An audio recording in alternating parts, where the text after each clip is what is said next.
Hello, part 2, guides, demons, angels, spirits.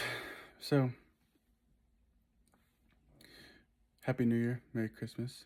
Thank you for your presence. Thank you for your patience too. I know I haven't posted a video in a while, but we're going to be going a different direction this new year. I love doing what I'm going to categorize these as spiritual rants, and let's just say I'm definitely going to post more when I feel guided to, but I'm planning on going a different direction, where I'm feeling guided to go a different direction. We're going to be going back to our roots, or my roots, or where I began, where I first started my spiritual journey, actually. We're going to be covering the Tao Te Ching, Book of Paradoxes, I jokingly call it. And I believe that will really help us to improve our capacity for spiritual enlightenment, also for just understanding spirit in general. So I get my handy dandy notebook here.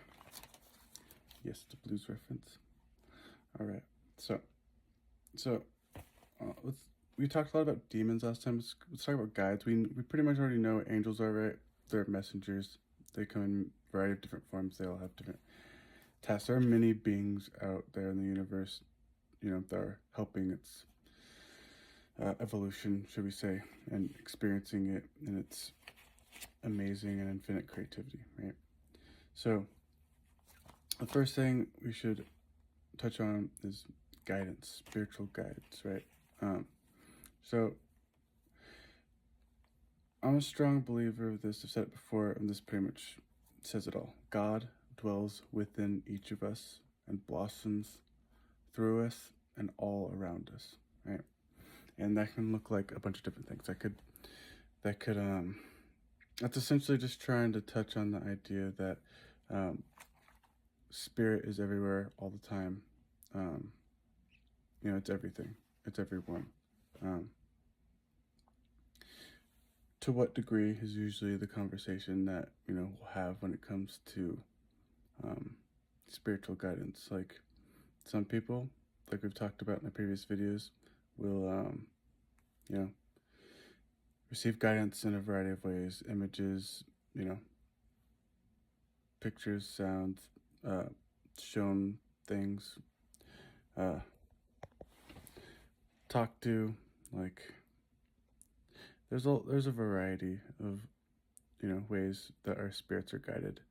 As we talked about in the other video, mainly through nature do we make our decisions, but when we can enter a state of loving curiosity,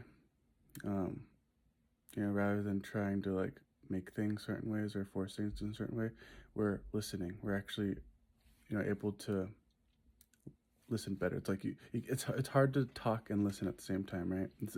It's like no different. We can be so full of ourselves and so like caught up in ourselves, myself very much included, that we end up missing key points, information, or possibilities. So and that could dictate what we accept, what we deny, who we can communicate with, who we can connect with, what we can connect with, and so on and so forth. So one of the most important things that you can know about spiritual guidance is listening to your heart, right? Authentically, honestly, and being there for yourself. Like, so the first step in knowing that you have a problem is admitting that you have one, they say, right? It's kind of the same concept. It's more like along the lines of, though, instead of admitting you have a problem, it's more like accepting that you don't like something, or that you want to push it away, or that you want to run from it, okay? As soon as you realize and you can accept that that's what you want to do, that's what you're trying to do, you can like actually get into the root cause. Like, are you like avoiding pain?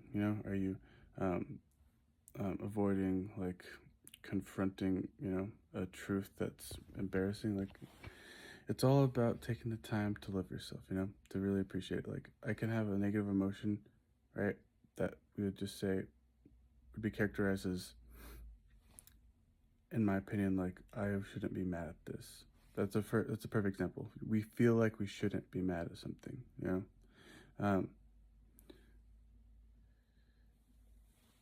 It's very important at that moment that you appreciate that negative emotion, because it usually is pointing in the direction of, I love you so much and I care about you this much that I care about your time, your energy, and what you choose to do with it, right? So that's a positive thing. So right then and there, the energy of the I shouldn't be angry becomes, I get you, you're trying to look out for me. And, you know, it evens out the playing field a little bit. It's from like uncomfortable to, yeah, I get it. It's time to go forward, you know. So I hope that makes sense. When we do this, our possibilities increase, you know. We're able to see the love more, even in the negativity. We're able to see the, you know, the positivity in it, or at least you're able to understand it enough to where we don't just create more problems, right? So, continuing on, as this says, Tarot of the Divine, so I'll be using a little bit of it for this episode. Thank you, Yoshi Tani, for your tools. Really appreciate it.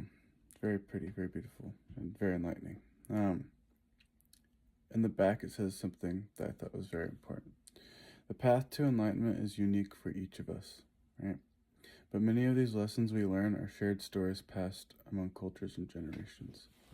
So, you know, guidance is going to be different for each one of us. It could be in the form of a person, you know, talking to you, giving you advice, you know, a synchronicity happening to help reinforce a concept or a question that you had that could have, you know, taken you to a place where you wanted to be or need to be in order to, you know, learn and grow and receive and to give what we need to give and get, you know.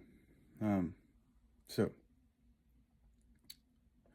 I'm gonna go ahead and do a quick tarot reading really fast, and then that's what I call it. Anyway, thank you for your tools. So we got the 7 of Cups here. I'm picking up lots of options, lots of choices. You know, we do anything we want. It's just a matter of what it is we want to do. The Wheel of Fortune. It's a matter of, you know, what we make use of what we get. Not what we necessarily want, or, you know, not necessarily a goal to get, but you know what I'm trying to say here. You know what this card represents. It represents making use of what is available to us. Pulling the levers within our reach, right? Being the best we can. Taking advantage of every opportunity we can. The sages have a saying, what was it again?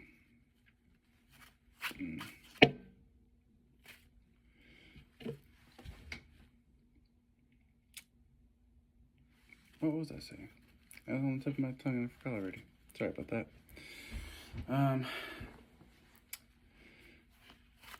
Waste no opportunity, leave none behind. This is called following the light. So, ooh, that's a nasty card. 10 of Swords. I'm picking up on not getting in your own way, being careful who you let into your life, and be careful of what you care about and respect, because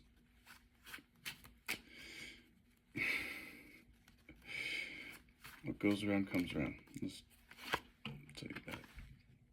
King of Wands. understanding and mastering your passions or your fiery desires. That can help you to achieve success rather than, have it destroy you. And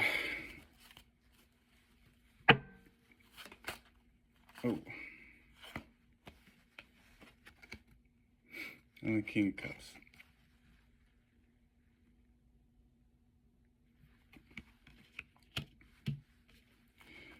One more. Right. So, the King of Cups, I'm pretty sure represents.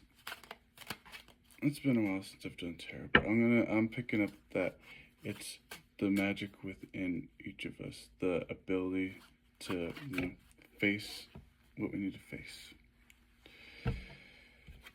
The emotions, I guess, mastering the emotions, since Cups is a representation of emotions. Mastering your will, your emotions will pretty much be the key into, receiving that guidance that you're looking for. It's going to be respect that's going to take you where you want to get, or where you want to be. Even if others don't respect the same things you respect, it's still like people don't have to think the same things, okay? People don't have to agree with things. The truth speaks for itself at some point. Like, what you care about shows, right? So, I got the 9 of Wands here.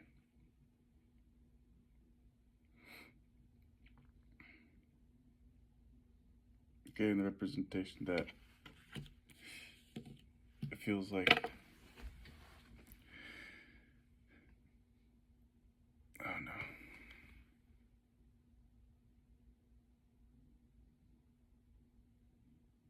And I also got the 9 of Swords here. Man.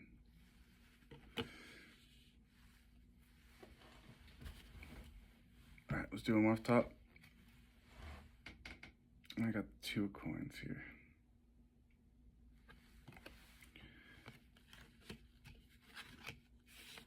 Let's see. Let's see the King of Cups.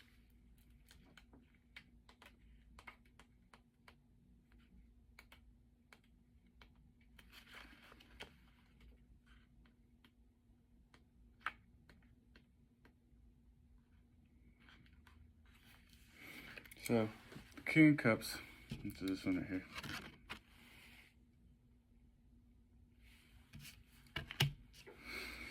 This representation of the boy and the dragon pearl. So, it's a Chinese legend. It says the King of Cups was once a little boy, but has matured into a powerful dragon. He is kind but fiercely protective of those he loves. He is connected to the deep, dark waters of the subconscious. He possesses great patience and wisdom. Alright, so it's also a representation of devotion, loyalty, faithfulness, wisdom, and generosity. Now,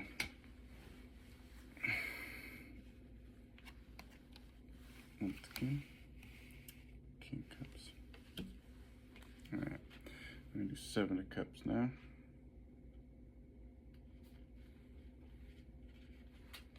And that was this one. This was the first one we drew. Right. So, 7 of Cups is Aladdin. Okay? Aladdin fairy tale. So, it's a Persia fairy tale. It's an Arabic folk tale. Alright, so the 7 of Cups shows Aladdin standing before a myriad of fantastical dreams. It is impossible for him to pursue them all, and it is important he makes his decision wisely and quickly. So, upright is supposed to represent daydream, fantasy, decisions, wishful thinking, procrastination. Yeah, it's very true. We all have limited energy and time, so we have to choose, what direction we're going pretty carefully if we're gonna make a big difference, right? 10 of Swords. Eek.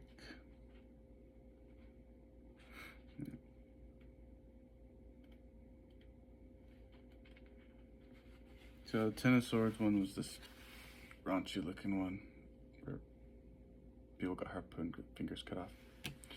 Blech. So, this fairy tale is called Sedna, and it's a Canadian. It's from Canada, Inuit mythology. The Ten of Swords represents backstabbing and betrayal. Sedna's father pushes her from his kayak and chops off her fingers when she tries to cling to his boat. She sinks to the bottom of the ocean, becomes consumed with wrath, eternally seeking revenge. It represents bitterness, betrayal, rock bottom, martyrdom, severing ties. So that reminds me.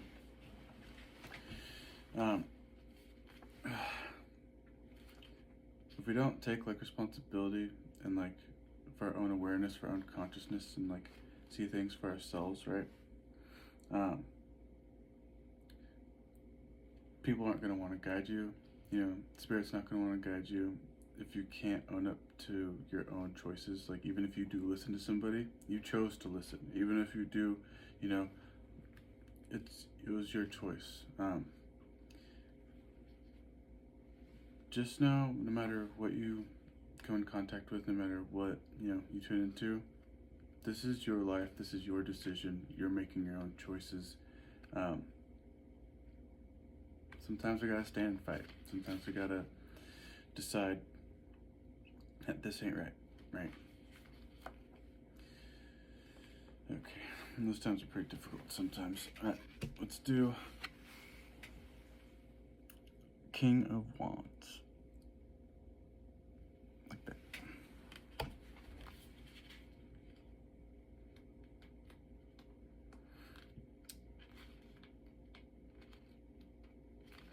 I just want to say I appreciate you guys and thank you so much for listening and tuning in, and I really hope this helps, and I have a good feeling about studying the Tao Te Ching with you all.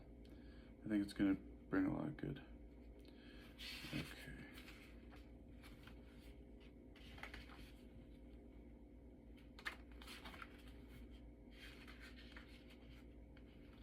Sorry. Here we go. King of Wands. The Phoenix. This is an East Asian mythology. All right. The King of Wands is a symbol of strength. The legend of the Phoenix spans many cultures, but in all of them, the fire bird represents nobility, rebirth, strength, and loyalty. Honesty, passion, leadership, charm, and flexibility, right? Because obviously, you know, the Phoenix representation of being reborn. It's what's going to help us fight. It's the process in being reborn. It reminds me of Kenny, right? Kenny gets better and better, even though he dies every day. He ends up getting better and better and better. I'd like to think that we're similar. We're like the Phoenix, right? The King of Wands, always rising from the ashes, having the will to keep going, even if you've been snuffed out a bit, right? Alright. And then let's do Two of Coins. I know this isn't the order I put them down, but this is the order in which I feel like things should be. I don't know why, but this is just the order I'm going in. And that's Two of Coins. Here we go. Okay. Two of Coins.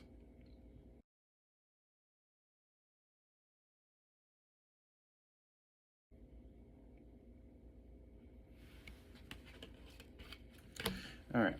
So the Two of Coins. This particular fairy tale is Pacific Northwest Haida mythology. It's called Ripsant. I don't know. I don't know what that spells, but I don't know if you can see it. Ripsant. I don't know what that word is. Anyway, so the Two of Coins represents, I've never heard this fairy tale, the skill needed to balance opposing forces in life. Oh, that's handy. For Ripsant, the bear world and the human world collide. Okay. I think I've watched a Disney movie about something like this before. She embodies the dualities of work and family, hobbies and careers, wants versus needs. It represents multitasking, balance, choice, flexibility, and prioritization. What we prioritize, right? So,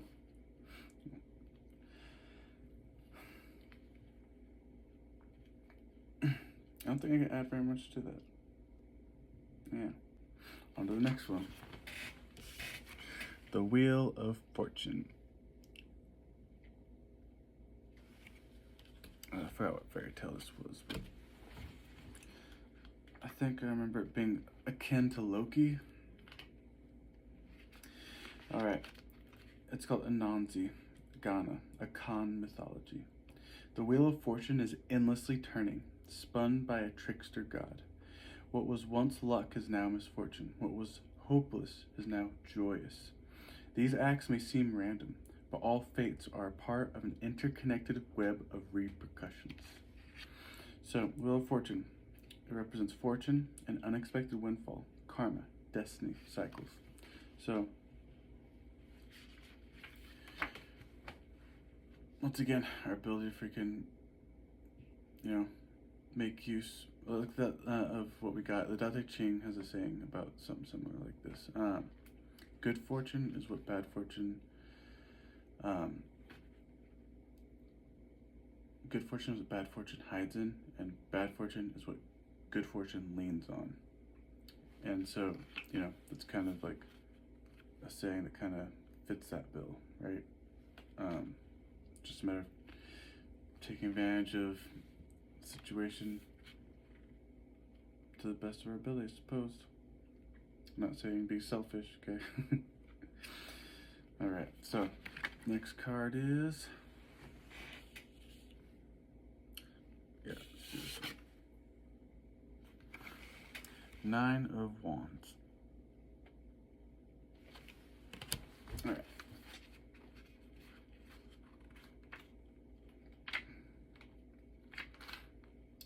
Yeah, I'm just kind of going in order I feel called to.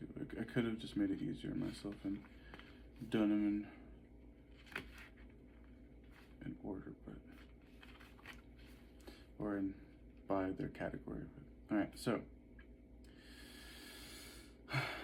this one is Vasilisa the Beautiful. So it's a Russian fairy tale. Never heard of that one either. The Nine of Wands represents weathering the battle, sent by her wicked stepmother to the door of the witch Baba Yaga.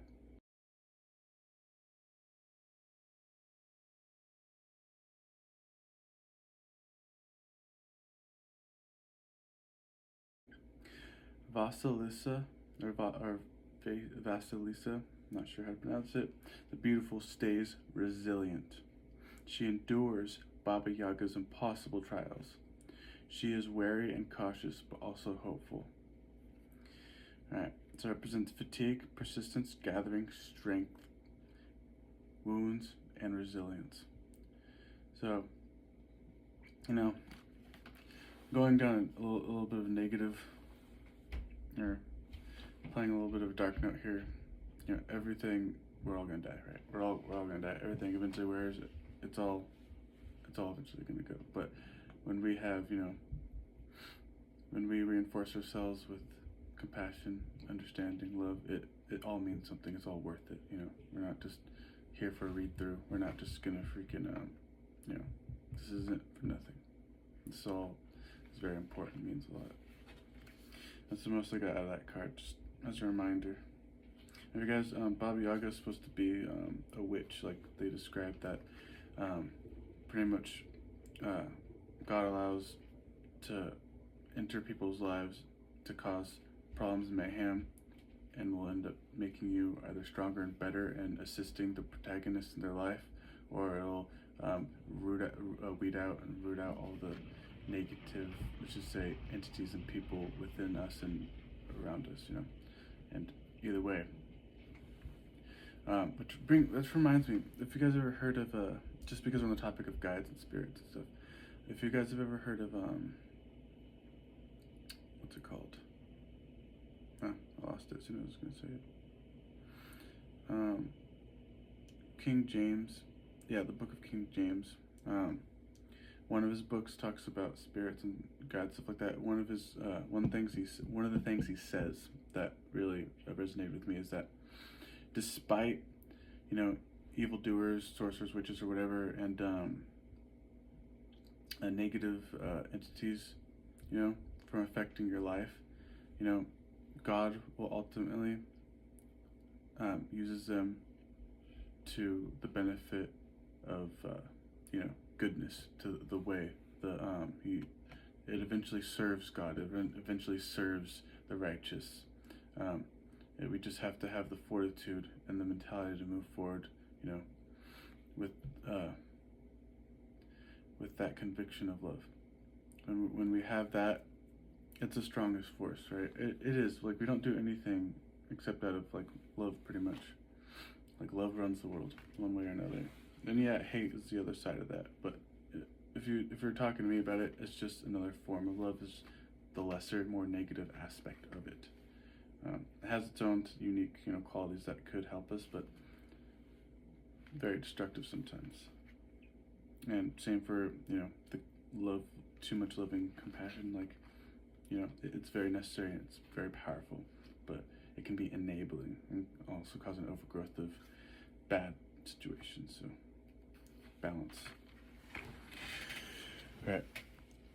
The Nine of Swords. Very mysterious looking. I don't know why they're crying. Looks pretty cool. Let's take a look.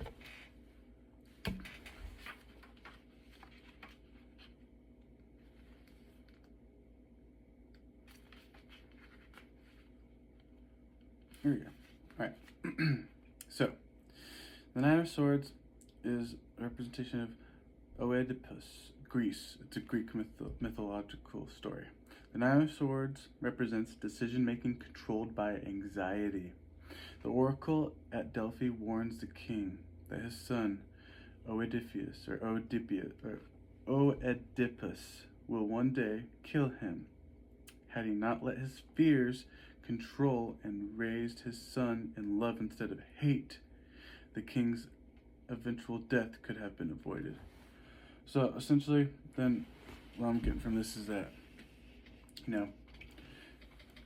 like I was talking about earlier, don't let your negativity control you. Our fear and our anxieties can cause the things we're afraid of to happen rather than it being avoided, right?